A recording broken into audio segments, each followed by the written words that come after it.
तो ये देखिए 3 स्पीड का मोटर है। 3 स्पीड का मोटर में कैपेसिटर लगाने का दो अलग दिया रहता है, जिसको हम 2 वायर देते हैं, उसको कैपेसिटर जोड़ देते हैं। और इसमें 4 वायर रहता है, एक कॉमन होता है, एक मीडियम होता है, एक हाई होता है, एक लो होता है। मीडियम हाई होता है, कॉमन होता है। तो एक हम स्विच के द्वारा इसको ऑपरेट करेंगे। इसका जो अलग 2 वायर है, एक कैपेसिटर का वायर होता है, कैपेसिटर जोड़ देंगे। फिर इसका हम स्विच मेन से कनेक्शन करके इसका लो मीडियम हाई स्विच के द्वारा इसको चलाएंगे। ये हमारा मेन सप्लाई है जो बोर्ड से आ रहा है, ठीक है। तो उसको कनेक्शन देखिए, जो होता है ये एक हमारा जो रेड होता है वो लो होता है, जो ये हमारा व्हाइट या येलो रहता है वो मीडियम होता है, और ये जो ब्लैक होता है वो हाई होता है। हमेशा ब्लैक हाई होता है, और ब्लू जो होता है हमेशा हमारा कॉमन होता है।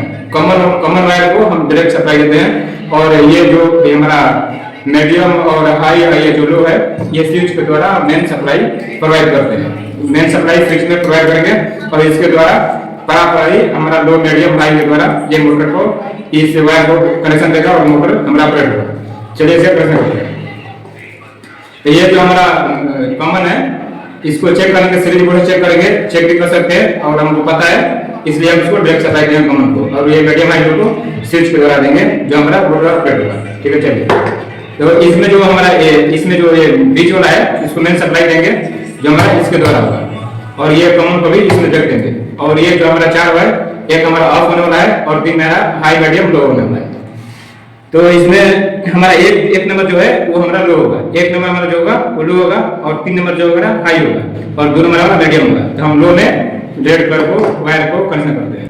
ये हमारा लो हो गया, और हमारा ये इसके यहाँ पर येलो वायर होता है, येलो और व्हाइट हमेशा मीडियम होता है, मीडियम पे करते हैं।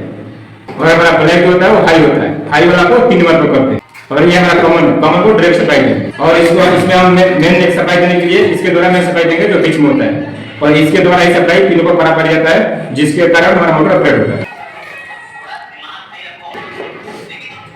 अब हम ये जो ये हमारा ये मेन सप्लाई है, और ये हमारा कॉमन और मेन सप्लाई तो मेन होता है वो स्विच में होता है, और स्विच के द्वारा ये बराबर ही तीनों पर जाता है, जिसके कारण लो मीडियम हाई स्पीड में चलता है। तो ये कॉमन है, ये मेन हमारा स्विच के द्वारा स्विच में जाएगा है जो सप्लाई है। देखिए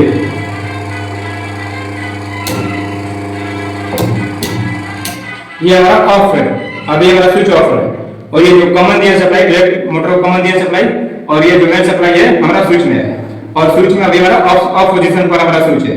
और जिसे इसको हम 1 नंबर पर करेंगे, ये 1 नंबर पर चलता है, जिससे कि हमारा मीडियम लो चल रहा है, लो मतलब कि हमारा रेड पर चलता है, ये रेड कनेक्शन रेड को कनेक्शन दे रहा है, इसका सप्लाई रेड को दे रहा है।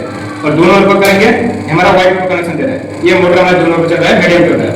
और की बात करेंगे ये 3 नंबर पर चलता है, यानी कि हाई पर चल रहा है, इसका सप्लाई हाई पर दे रहा है, जिससे कि ये तेज चल रहा है। ऐसे हम 3 स्पीड मोटर का कनेक्शन करते हैं।